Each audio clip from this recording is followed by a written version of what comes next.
శ్రీ మాత్రే నమః. Hi hello అందరికీ నమస్కారం అండి.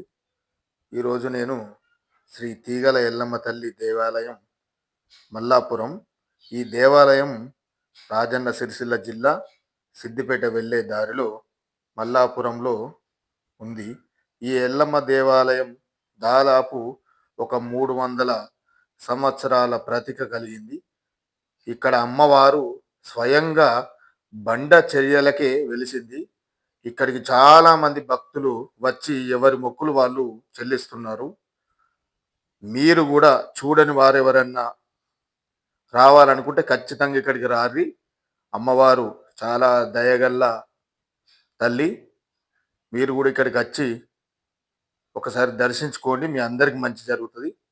ఓకే, థ్యాంక్ యూ అండి. ఈ వీడియో కనుక మీకు నచ్చినట్టయితే షేర్ చేయండి, లైక్ చేయండి, సబ్స్క్రైబ్ చేయండి. ఓకే, థ్యాంక్ యూ అండి. అందరం బాగుండాలి, అందులో మీరు అందరు ఉండాలి, నేను కూడా ఉండాలి. థ్యాంక్ యూ అండి. ఒకసారి చూడండి,